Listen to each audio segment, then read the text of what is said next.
Muito obrigado pelo convite, eu sinto bastante honrado, agradeço ao CRJ, agradeço meus colegas aqui, o professor Emerson, a professora Paula, fico feliz também de rever o professor Heron, né, nosso colega de trabalho, a Fran também, que a gente está em várias jornadas, né, e vamos passar de imediato então para a palestra. Como foi comentado, acho que durante a palestra eu já vou me apresentando, eu botei ali mas quando me convidaram para essa palestra, inteligência artificial, né?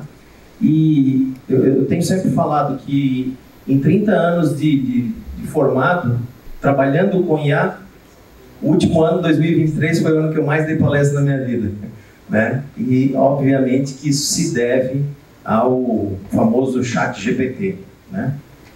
Então, eu vou ler essa palestra aqui um pouco diferente do que normalmente sai, né? Inteligência Artificial despertando novos negócios. Então, pode passar? Se puder me auxiliar. Vamos ver, sempre é uma dúvida quando vai, né? Aqui, foi. Bom, agenda rapidamente, né? Inteligência Artificial, tipos de inteligência, importante, histórico, timeline, termos da moda, né? Agora a gente tem uma moda grande. Novas profissões, ondas de transformação, exponencialidade, porque a gente veio falar para engenheiros, eu imagino, né? A grande maioria aqui, arquitetos. Então, falar um pouco de exponencialidade e sugestões. Bom, me apresentando, né? Eu sou aquele rapaz lá, pequeno, de uma outra geração, uma geração que não tinha computador, não tinha quase nenhum tipo de eletroeletrônico, filho de pobre, tem que se virar na vida, né? E aí a gente sai lá de Florianópolis, uma cidade perto, que é Biguaçu, né? E depois fui para Criciúma, onde eu estudei, fiz escola técnica da SATIC, tem alguns colegas que a gente sempre encontra, uma escola de referência. Depois eu fui fazer engenharia elétrica na UFSC, eu comecei engenharia elétrica na UFSC, foi lá que eu perdi os meus cabelos, por incrível que pareça. Foi lá na engenharia, eu fiz 3 anos de engenharia, mas como eu comentei, filho de pobre tem que trabalhar, tinha um concurso público, eu fiz concurso público e passei e fui trabalhar em telecomunicações na Telesc, antiga Telesc, né? Virou Brasil Telecom, depois virou Oi, né? Bom, durante esse período, acabei deixando a engenharia elétrica e fui fazer ciência da computação. Eu não fico muito triste, eu sei que poderia ser talvez um bom engenheiro, né? Mas acabei me adaptando bem à ciência da computação, né? Fiz especialização em redes de computadores pela UFSC, fiz o mestrado em engenharia de processos ali na Univille, é meu vínculo com as engenharias, né? Sou doutorando em saúde e meio ambiente ali na Univille, 20 anos atuando no mundo corporativo, né? 25 anos como professor, comecei antes como professor, dei aula nos colégios estaduais aqui de Santa Catarina, física e matemática, né? Fazia engenharia elétrica, não tinha como, né? E atualmente mudou um pouquinho ali, né? Eu coordenava o Ingetec e o curso de Sistemas de Informação, continuo coordenando o curso de Sistemas de Informação, mas assumi a diretoria do Inova Parque, que é o parque de inovação tecnológica aqui da região de Joinville, né? Então mudou um pouquinho aí a minha apresentação. Para cá. Então, okay. Vamos lá, seguindo em frente. Então, como eu falei, né, eu venho me adaptando a esse mundo, porque nasci num mundo analógico e vim para um mundo digital, né? E eu sempre digo que a nossa formação é que nos capacita para isso. Isso é uma coisa que a gente sempre fala na Univille, né? Sempre falava lá no Comitê de Ciências Exatas, a gente tem que ensinar o aluno a aprender. Estranho, né? Vem para ensinar, mas ensinar ele a aprender? Porque na vida ele vai ter que aprender, e é assim que funcionam as coisas, senão a gente fica um pouco para trás. Bom, inteligência, né? É a primeira frase aí da nossa palestra, e vem do latim inter e legere, que é escolher. Inteligência é você escolher entre um item e outro, entre uma coisa e outra, uma opção e outra. Isso é uma capacidade de um ser inteligente. Um dos maiores atributos do ser inteligente é esse, a capacidade de escolher. Obviamente que a escolha é correta, né? E a inteligência artificial, né? É uma inteligência, um tipo de inteligência produzida pelo homem. O homem usa de artefatos para produzir inteligência. Eu sempre faço essa comparação porque já dei palestra para o pessoal da área de filosofia, sociologia, e sempre eles ficam um pouco mais assim, né? Mas é inteligência mesmo? Aí eu sempre uso uma comparação, né? Sabe quando você vai naquele fast food lá e você vai tomar um milkshake de morango? Você sabe que não é morango, né? Às vezes vem até escrito, colorido artificialmente, sabor artificial de morango, né? Mas a gente toma como se fosse, não toma? Essa é a inteligência artificial. Ela não quer ser uma inteligência natural. Ela quer ser artificial mesmo. Ela é produzida pelo homem, que dotou máquinas e softwares para ser robôs, para serem inteligentes. Essa é a nossa grande dificuldade, né? Fazer as pessoas entenderem, e alguns ficam frustrados porque acham que é uma inteligência natural, que é um ser que tem sentimento e tal. Se ele tem sentimento é porque a gente dotou ele de alguma forma para ele ter. É artificial mesmo, né? Então, mais ou menos como você tomar aquele suco de laranja lá que você sabe que não é, que é só pó, né? Que a gente sabe como que é. Bom, seguindo em frente, tipos de inteligência, vamos lá. A gente tem inteligência lógico-matemática, e aqui eu vou acelerar um pouco para a gente entrar um pouco mais a fundo. Eu sei que meu tempo aqui também não é muito grande, né? Lógico-matemática, aqui eu acho que a gente tem a grande massa de pessoas, né? Que tem essas capacidades, esses atributos de ordenar as coisas, de quantificar, de botar valores, e assim é um tipo de inteligência. A inteligência musical, que é a capacidade de diferenciar as notas, entender notas, tocar uma canção, dançar uma música. Isso é um tipo de inteligência também, né? Muitos dessas talvez a gente nem tenha, né? Eu, por exemplo, inteligência musical não é muito a minha praia, né? Linguística, essa é talvez uma das áreas da inteligência artificial que mais evoluiu nesses últimos anos, né? Já a gente tem aí o ChatGPT, a gente já vem com os tradutores de texto já há algum tempo, né? Lá o Google, outros tradutores online que já vem melhorando a sua performance. Os mais antigos aqui pegaram aquele tradutor que era muito truncado, né? E a gente ainda tem algumas dificuldades, mas evoluiu muito a tradução, a linguística. Hoje você fala aqui com o Google, por exemplo, para pedir um endereço, né? O meu pai, ele tem 81 anos, ele é analógico completamente, não usa o celular. Aí ele diz assim, nossa, isso é muito bom, cara. Isso é muito bom, pô, leva a gente certinho nos lugares, ele fica perplexo com aquilo, né? Então, a gente fala muito bem com a máquina, né? Eu sempre pergunto para os alunos, olha, você acha que o tradutor lá do Google, ele traduz melhor que o humano ou não? Né? E aí sempre alguns, não, o humano traduz melhor. E eu digo sempre, depende. Depende do tempo que você dá para o software, né? Se você der 15 segundos, como a gente dá lá, o software vai ser melhor, porque o humano nem conseguiu ler ainda o texto, né? Então a gente vê quanto evoluiu. E isso não é para a gente ficar frustrado não, sabe? Eu vou falar um detalhe, vou dar um spoiler bem importante aqui. Quando a gente vê lá o ChatGPT montando aqueles conteúdos, é de algo que já existe, né? E aí as pessoas sempre me perguntam, mas isso vai substituir as pessoas? O spoiler que eu vou dar é o seguinte, a gente tem que trabalhar na inovação, porque a Frank está aqui, né? Com a irracionalidade. A gente quer trabalhar muito no racional. O racional já é previsível, já vai ser ali. Muita coisa de inovação surge da irracionalidade. Tem um vídeo que vocês vão poder procurar na internet, é uma corrida de bicicleta. Eles estão descendo uma grande ladeira, um morro, né? Corrida de estrada. E aí tem um cara que está vindo mais lá atrás, né? E o que ele faz? Ele fica na posição horizontal em cima da bike. E ele vai passando todo mundo sem pedalar, pela aerodinâmica dele. E ele chega lá, chega a passar a moto que está dirigindo, está treinando, pilotando lá, ele chega a passar. Claro que tem risco, tem uma série de coisas, né? Mas a gente vê a irracionalidade. O ChatGPT faz o racional. E muitas vezes a inovação está em sair fora da caixa, né? Mas vamos lá. E a inteligência contextual é a capacidade que a gente tem de se ambientar, né? Então, se eu crio um robô e ele vai chegar num velório, ele tem que ter um comportamento de velório. Eu tenho que ter esse comportamento numa festa. E é isso que normalmente a gente espera de um líder, de um presidente, de um político, de um diretor, que ele tenha essa capacidade de saber o ambiente que ele está. Esses são tipos de inteligência, né? Agora a gente tem que pegar aquilo ali e colocar nas máquinas, fazer artificialmente isso evoluir. Bom, a inteligência artificial, o histórico dela não é algo novo, né? Tem uma timeline aí falando de 1950. Né? Em 1950 já se falava lá no Dordt College, 1960 já se falou em inteligência artificial. Imagine isso, pessoal, antes de 2000, né? Antes de 1970, os caras já falando em inteligência artificial. As pessoas ficavam apavoradas, né?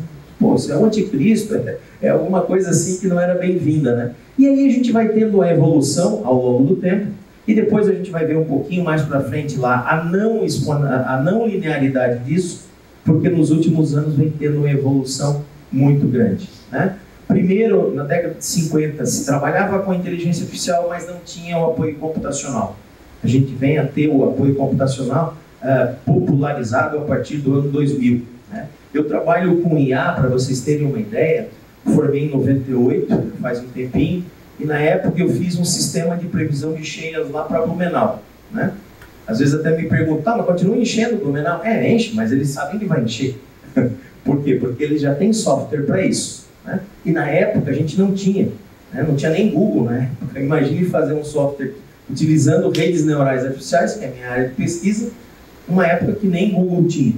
Então, até os especialistas lá da bacia do Rio Itajaí assumem e falavam, pô, não entendo nada disso aí que está fazendo, cara. Eu só estou te respondendo aquilo que tu me perguntasse, mas nem acredito eu que isso aí vai dar certo. Então, vejam a incredulidade que existia na época. E a gente tem alguns marcos, né? O humano jogando xadrez com o computador, o Garry Kasparov, né? Jogou uma vez com o computador, ganhou. Depois a IBM pediu uma revanche, o computador ganhou, e depois ninguém quis mais jogar com ninguém, né? Porque, obviamente, eu acredito que o computador ganharia dele, apesar de ser um grande campeão. Termos da moda, agora se fala muito nisso, né? IA generativa, né? E aqui eu abro um parênteses, sabe, pessoal, porque às vezes a gente vê muita crítica contra a IA. E eu vejo que a IA generativa, ela quebrou muito isso, né? Ela vem autonomamente organizando conteúdos, né? É isso que às vezes a gente não entende. Ela vai gerar algo novo? Não, ela não está fazendo isso. Ela está organizando conteúdos e nos pedindo, né? A gente, obviamente, que vai demorar um pouco para entender como aquela máquina funciona, aquele robô funciona, mas ele não gera coisas novas efetivamente. Se eu chegar lá e pedir, eu quero a cura do câncer, não vai ter a cura do câncer, né? Ele vai organizar e vai nos auxiliar em processos, né? Não é por isso que a gente deve deixá-lo. Bom, Machine Learning e Deep Learning são áreas da inteligência artificial. O Machine Learning, a diferença assim é muito pouca, né? Se a gente fosse dar um exemplo ali, eu acho que até tenho aqui. Em termos de década, inteligência artificial vem de 50 a 70, Machine Learning de 1980 até 2000, né? E aí a gente trabalha muito aqui com redes neurais artificiais, que é uma modelagem do neurônio biológico, uma modelagem computacional desse neurônio, utilizando um pouco de matemática, mas uma modelagem computacional. E o Deep Learning são redes mais poderosas ainda, né? As redes convolucionais, que são redes mais profundas. Na época de 2000, quando eu me formei, a capacidade computacional das máquinas caseiras era muito pequena.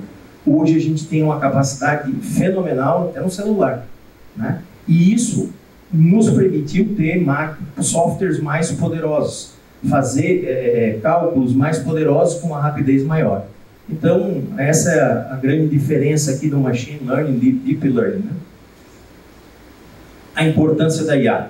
Sempre me perguntam isso, mas será que é importante mesmo? Tal.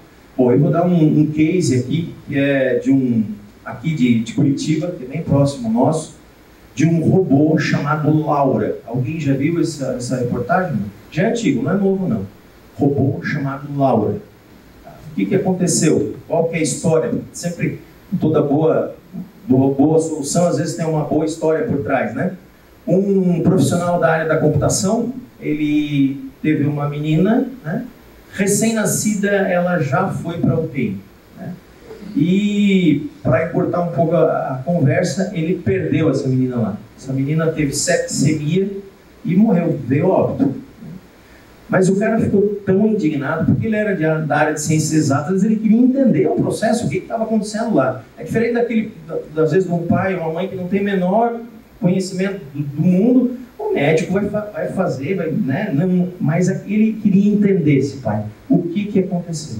Né?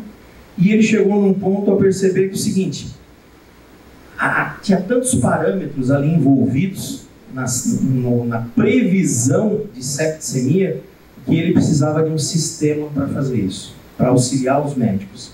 E ele fez um robô, que ele chamou de Laura, e ele cede para hospitais públicos aqui no Brasil. Né? Então vejam a capacidade da inteligência artificial a serviço da comunidade. Esse é um exemplo que está bem próximo aqui de nós. Você bater na internet, robô Laura para controle de UTI, neonatal ainda, está lá, está feito. Mas por que o humano não faz? Porque é muito parâmetro. O humano tem uma capacidade limitada das coisas. E aí a máquina nos auxilia. Como nos auxilia, né? Os engenheiros aqui fazem máquinas para quê? Para nos auxiliar. Né? A gente da computação faz software. Só que o software a gente não pega, não toca. Ele é intangível. Ele faz as máquinas fazerem coisas que a gente gostaria. Bom, então essa é a importância, e aí diversas importâncias. Né? Eu dei da área da saúde, mexe com a vida, mas tem financeira, tem social, e aí por diante. Bom, e novas profissões surgindo com a inteligência artificial. Será que vai ter? Engenheiro de aprendizado de máquina, machine learning, projetam sistemas de IA e desenvolve algoritmos de aprendizado de máquina. Então a gente vai ter futuramente essa profissão do engenheiro de aprendizado de máquina, que vai capacitar as máquinas para fazerem softwares, fazerem tarefas que os humanos não fazem ou que a máquina pode fazer melhor. Cientista de dados, esse a gente já tem, né? Não diria que é totalmente uma profissão, assim, mas já existe bastante. Né? A gente já tem cursos de pós-graduação em ciência de dados. Desenvolvedor de chatbot, né? Essa é outra tarefa. Né? Criam programas de computador que simulam conversas humanas para interações automatizadas. A gente já vem tendo isso, vem evoluindo cada vez mais os chatbots, e a gente vai ter sim esse pessoal que faz para o pequeno consumidor, para pequeno negócio, né, para estar lá disponível 24 horas. Porque às vezes a gente acorda e quer falar com alguém de uma loja, né, e a pessoa não está lá, obviamente. E aí eu posso utilizar o chatbot. Especialista em ética de IA. Isso aqui dá uma palestra inteira, né? Mas eu tenho que ter, as empresas que trabalham com IA vão ter especialistas em ética. Né? Eu estava vendo uma reportagem, no Canadá é um país muito amigável, um país que recebe quase todo mundo consegue entrar no Canadá para visitar, turista. E eles modificaram lá e usaram um software para fazer essa entrada e a saída, a entrada de pessoas para o Canadá. Bom, botaram o software e começou a negar para todo mundo, quase todo mundo negado.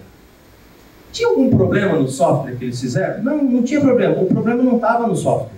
O problema estava no viés dos dados. Eles pegaram a base de dados americana. O americano nega para quase todo mundo. Não passava quase ninguém. Tiveram que voltar mexendo. Ou seja, tiveram que fazer uma organização. Então, ética em IA. Tá? É uma coisa que a gente vai ter que se preocupar bastante. Aí tem muita discussão, né? Quem que responsabiliza? Ou quem fez o software? A empresa? Aí tem toda uma discussão, a gente não vai abrir o leque aqui, mas as empresas vão ter esse especialista em inteligência, de ética e inteligência artificial. Treina... Você faz aqui, não? Aqui já foi, né? Advogado de tecnologia de IA. Também vai ter que ter, né? Por quê? Especializados em questões legais relacionadas às tecnologias emergentes, incluindo regulamentações e responsabilidade. Vai vir uma regulamentação sobre IA. É óbvio que isso vai acontecer. Não tem como. Tá? Precisa. Obviamente que precisa. A gente precisa regular. Agora, tem coisas que às vezes as pessoas querem que a IA faça, mas o humano também não faz. Eu estava vendo um desses dilemas aí que aparece, né? Como é que a IA vai responder na hora que eu estou dirigindo um carro e vem uma criança e um idoso? Quem que eu escolho bater? Eu vou bater em um dos dois. Quem que eu escolho bater? Não dá para a IA fazer isso, né? A não ser que eu faça um algoritmo. Agora, sempre vai ser uma questão ética. Mas você vai bater você vai salvar a criança e o idoso. E fica aquela discussão, né? Que nem o humano não tem bem definido ainda. Então, mas vai ter esse especialista. Terapeuta de robô. Não acredito nisso, Paulo. Oferecem suporte emocional e social para pessoas que interagem com robôs ou sistemas de IA. O robô não tem sentimento, mas ele percebe algumas coisas. Eu não sei se vocês já têm ideia, mas robôs são assediados. Já estudaram isso, não? Os robôs são assediados. Tem pessoas que assediam robôs. Olha a loucura que está a sociedade, né? Tem gente que vai lá e assedia o robô. Como é que resolve isso?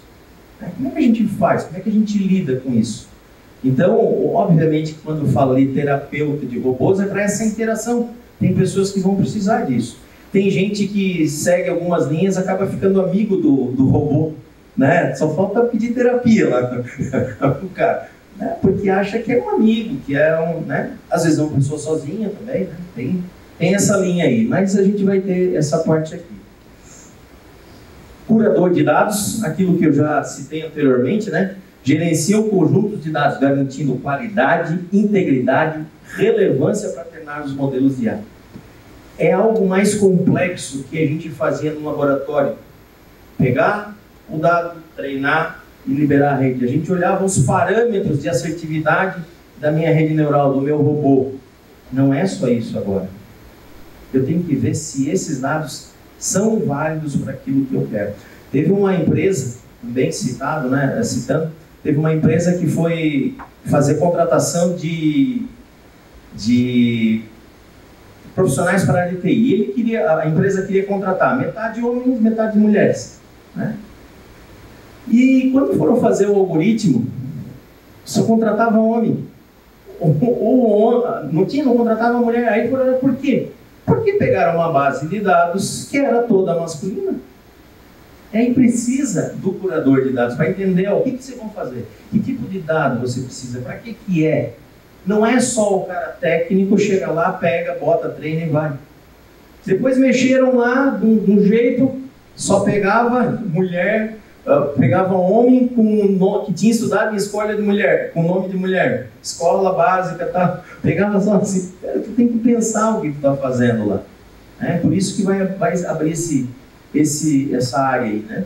E o arquiteto de sistemas projeta e desenvolve arquiteturas de sistemas que incorporam a inteligência artificial, né? Então, a arquitetura é a nossa área aqui. Profissões que mudaram, né, com o tempo aí, e aí a gente bota aqui os advogados, né? A área jurídica agora, a petição não é mais em papel, não tem mais processo em papel, tudo digital, né? E aí entram aqui, né, outras questões. Eu posso desenvolver uma máquina para julgar os processos? O que vocês pensam? Lá a gente vai chegar nesse ponto, eu não tenho dúvida, né? Que lembre todas as jurisprudências, que faça tudo isso. Vamos chegar, né? Eu sei que cada área tenta segurar um pouco o avanço tecnológico, né? Até por uma série de questões, né? Mas a gente vai chegar nesse ponto, não tem dúvida. Contadores e auditores também hoje já utilizam muitos softwares aí de auditoria, né? E aí a gente pode dizer assim, tá, mas esse software é uma inteligência artificial? Olha, do ponto de vista de escolha, às vezes não. A gente tem muito na computação a RPA, que é a robotização e a automação de processos, onde a gente faz um robô automatizar processo. Ele repete tudo o que o humano faz e ensina para ele. A gente já tem isso. A gente às vezes fica um pouco perplexo. Não acredito que ele faz isso. Faz. Tem empresas só desenvolvendo isso. RPA. Isso é inteligência? Olha, de um certo ponto de vista sim, de um outro não. Mas ela faz a tarefa que ela tem para fazer. Então isso modifica aí os contadores e auditores também. Motoristas de entrega e transporte, isso é algo que vai modificar. Vai ser estranho, pessoal, mas a gente vai entrar num Uber sem motorista. Vai ser estranho isso, mas a gente vai entrar, né? A gente vai ter caminhões que fazem entregas sem motorista. A gente tem isso já com drone, né? Pode ser que demore 10 anos, pode ser que demore 15, mas vai acontecer, não tem, né? Não tem dúvida. As pessoas... Imagine você ter uma frota de transporte, mas você não tem motorista, né? Então, é um pouco diferente. O jornalista, né? Esses dias eu vi um comentário de uma pessoa mesmo, de um jornalista. Nossa, todo mundo virou jornalista hoje, né? Porque a máquina vai lá e escreve a notícia para você. Então, essa tarefa de escrever é algo lá que as generativas estão fazendo muito bem, né? Cheguei, conversei com uma professora de português, ela escreve bem mesmo, escreve, né? E quando a gente começa a usar mais o ChatGPT, eu tive a oportunidade de dar um treinamento, não sei se a Paula e o Emerson estavam, sobre o ChatGPT para sala de aula, né? E aí a gente começa a pegar mais o jeito dele ali. Só você está escrevendo muito essa palavra aqui. Aí ele para de usar a palavra. Ele usava muito, não sei se era sensacional, a gente percebeu um vício de linguagem nele. A gente está usando muito essa linguagem, tira essa palavra, ou substitui por outra, né? Então a gente começou a trabalhar melhor esse prompt, essa engenharia do prompt da IA, né? Então isso vai modificando também. Às vezes me perguntam, Paulo, mas o ChatGPT erra? Erra. Aí citam sempre o exemplo, onde é que o Ayrton Senna morreu? Aí diz que o exemplo, claro, a resposta clássica dele, ele morreu em Interlagos, num acidente com o Satoru Nakajima, né? É uma alucinação dele. Por que ele alucina? Porque ele não tem essa resposta no seu prompt lá, na sua base de dados de pesquisa. Tá? Então, alucinações podem acontecer. Então, a gente não dá para terceirizar tudo. Não o ChatGPT que faz para mim. A gente tem que testar. Você conhece tal assunto? Né? Você começa a perguntar, você conhece tal assunto? Você sabe disso, sabe daquilo? Eu queria que você se comportasse como uma persona tal.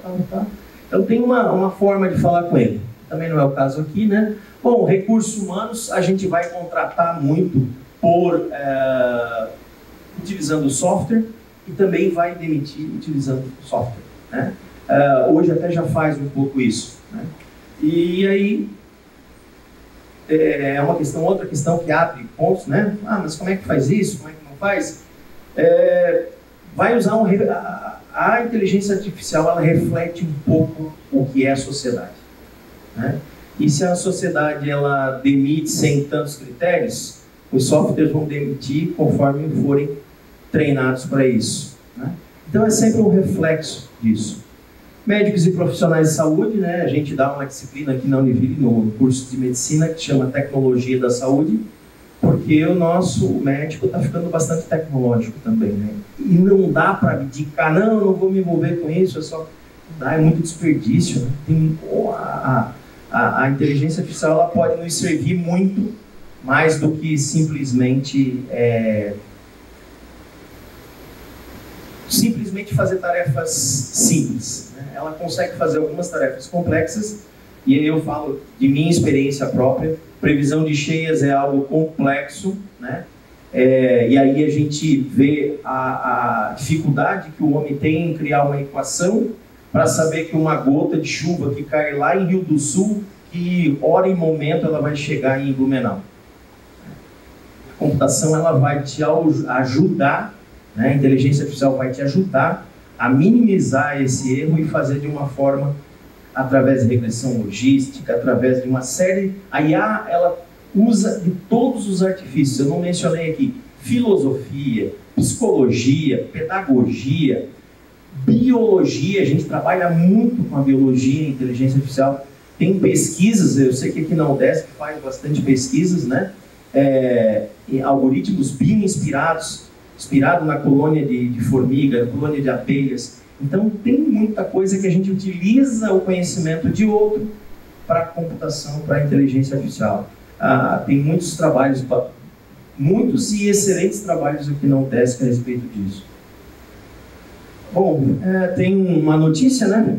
IA poderia substituir o equivalente de 300 milhões de empregos em todo o mundo, né? Então, ali a fonte, que é a Goldman Sachs, que é uma consultoria bastante respeitada mundialmente, olha quanta emprego que esse negócio pode fazer.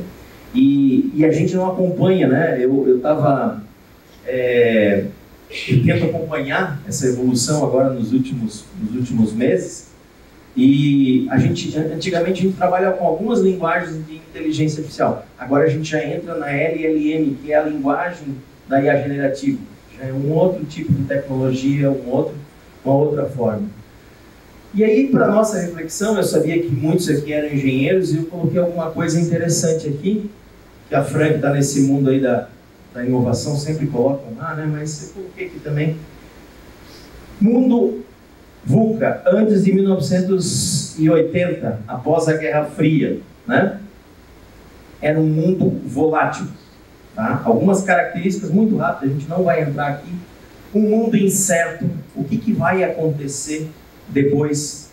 Um mundo complexo e um mundo ambíguo, né? Era essa forma como as empresas viam esse mundo que a gente tem após a Guerra Fria, né?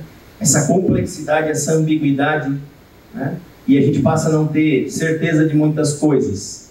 E aí surge, depois da pandemia, todos aqui pegaram pandemia, né? A grande maioria aqui vai ser exemplo depois. Vocês que viveram na pandemia, até os mais novos, eles vão dizer assim, vocês que viveram na pandemia, né?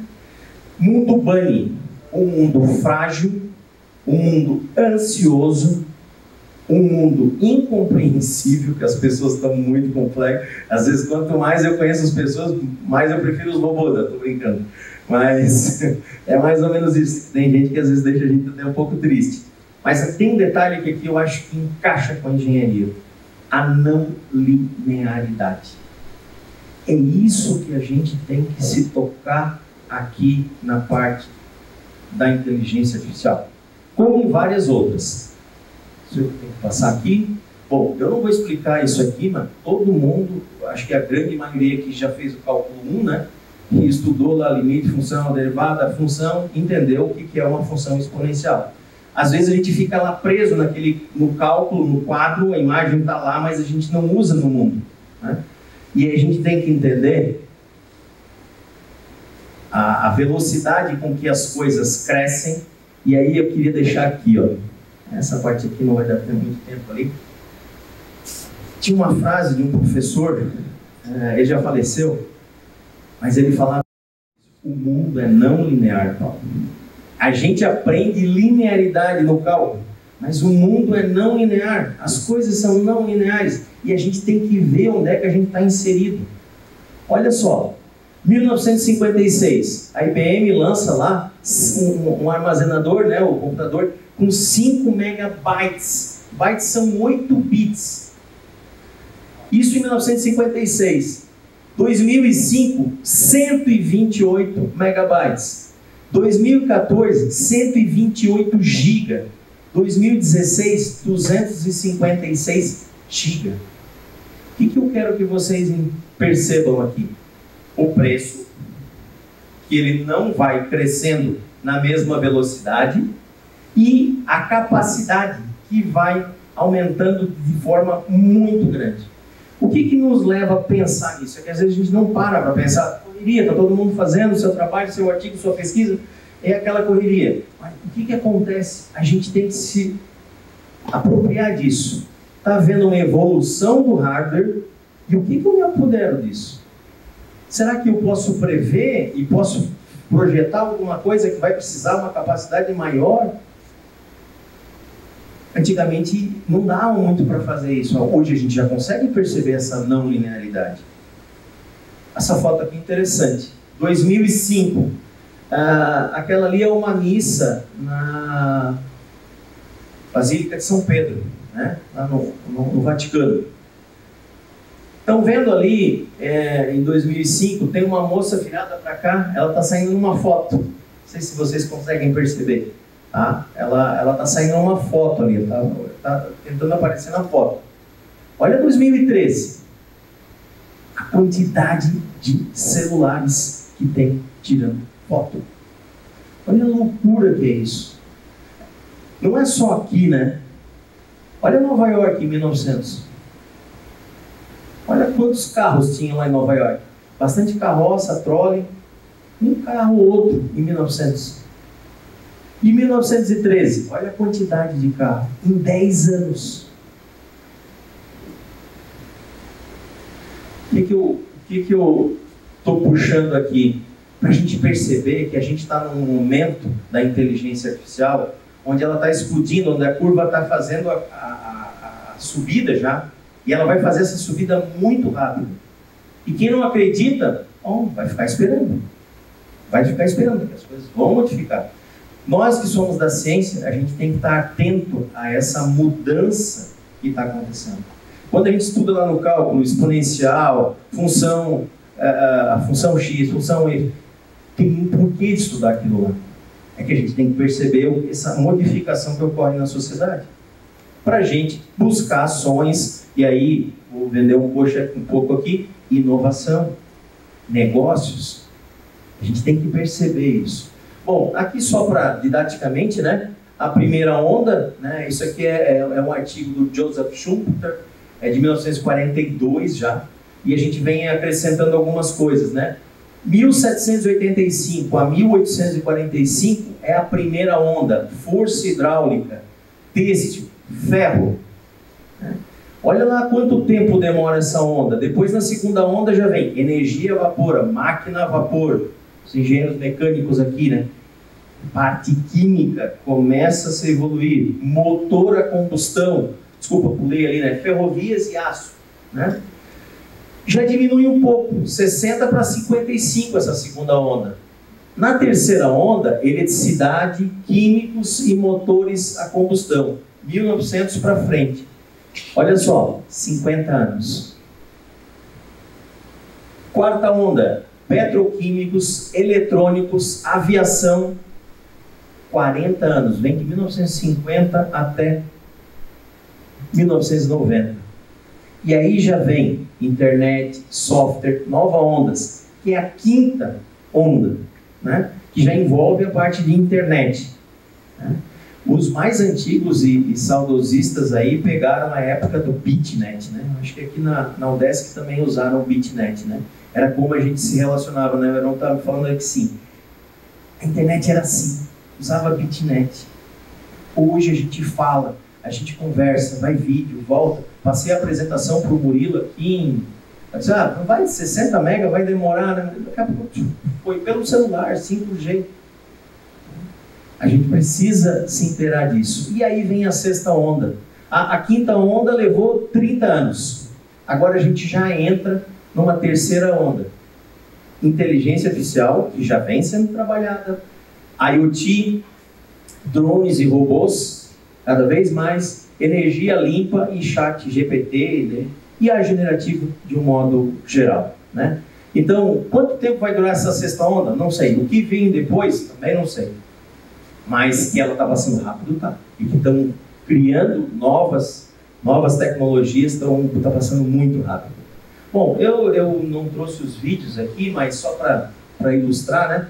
Antigamente era desse jeito aqui que a gente jogava, borrifava essa parte química na agricultura. Era com avião, né? Agora é com drone. Na área que a gente quer. Não é em todo lugar. Né? O drone já vê a sua posição, a área que tem uma praga, já faz isso. Né? Então, canavial, essa aqui é interessante, né? Como é que se colhia cana antigamente? A minha figura aqui não trouxe, mas é um trator totalmente automatizado, sem motorista humano. Tá? Acreditem nisso, tem imagens disso. Para as mulheres, tem poucas aqui, mas né? Normalmente, como é que se fazia para experimentar? Se bem que algumas delas dizem, Paulo, mas eu gosto de experimentar. Mas tem gente que não gosta, né? Aí você vai lá mostra a imagem, tira uma foto sua lá e ele já bota a roupa em você. Né? Nós temos uma empresa que fez essa venda, sabe essa venda pela internet? Size Bay. Saiu aqui do Nova Park, agora está em Portugal e nos Estados Unidos. Faz totalmente o tamanho certo para você não errar na compra pela internet. Bom, a arquitetura, está aqui com a Paula, que foi coordenadora da arquitetura, né? Hoje você constrói a maquete muito rápido, não vai dar tempo de mostrar todos os vídeos aqui, mas você mexe, cria maquete, né? Você, não, mas o papel do arquiteto é pensar no irracional. O racional a máquina vai fazer. Aqui os centros de distribuição, acho que é isso, né? Muito complicado antigamente. A gente nunca vê centro de distribuição bem certinho, né? Aqui tem um na China, totalmente automatizado. A construção, aqui vocês vão trabalhar com essa parte de BIM, né? O palestrante deve mostrar isso aqui também. Hoje se faz um prédio em 21 dias, cara. É uma coisa louca, assim, né? O processo todo de construção de um prédio. Obviamente que não é barato, que é o primeiro... Mas a gente tem que acreditar na não linearidade, pessoal. Essa que é a ideia lá. Mas hoje é assim, é só numa escala, é só numa bancada. Ele não vem linearidade, não. É não linear, uma hora vai dar uma exponencial e aí você perde a oportunidade ou você está desligado. Bom, vender um pouco meu peixe aqui, já encerrando, né? Nova Park é o parque de inovação tecnológica aqui de Joinville. A gente fica junto à Univille, né? Faz parte da FURG, né? Junto com a Univille. E é um parque para... Se eu tenho boas ideias, eu tenho quero resolver um problema, eu quero aplicar uma tecnologia, eu quero ganhar dinheiro com isso, aí o local é aqui com a gente, né? A gente tem, o Fran tem nosso contato também. Mas gente de fora pode ir lá? Pode. Aberto para todo mundo, né? Então, a gente faz isso. Faz uma ideia virar um negócio com metodologia, né? Porque a gente não faz uma empresa de qualquer jeito. A gente, como é uma universidade, a gente segue um processo metodológico para a criação de uma empresa, através de uma incubadora, né? Então esse é o nosso papel lá, além de conectar todo o ecossistema, né? Temos diversas empresas lá, e pegando essas ideias, né? São sempre muito bem-vindas. E além do ChatGPT, tem muita pessoa, tem muita. A gente escuta falar muito do ChatGPT porque talvez ele seja um dos mais amigáveis, mas tem muito IA. Tem muita gente vasculhando essa internet toda e usando toda essa parte aí, tá? Muita coisa. Não acaba. Aqui tem empresa aqui de Joinville também que usa o Ajures na área jurídica. Parte aqui. Sugestões? Professor Paulo, nunca mexi com IA, nunca... Tem bons livros nas bibliotecas, né? Tem bons livros. Às vezes tem filme também, tá? Filme é um exercício de futurismo, né? Mas às vezes dá uma romantizada assim, né? Mas às vezes é bom também dar uma olhada. Mas aquele livro lá do Norvig e do Russell, muito bom mesmo, né? Bom, é isso. Estou aberto para perguntas, tem um pouquinho lá do meu LinkedIn, deixo sempre essa frase, né, professor Heron? Bons ventos para todos, porque é uma possibilidade de a gente aprender, e fico à disposição se alguém tiver alguma pergunta, crítica, sugestão.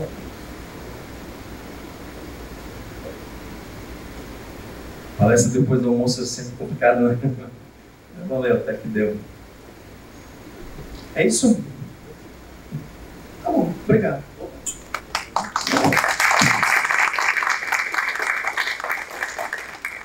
Pessoal, alguma pergunta? O Cine quer fazer? Não.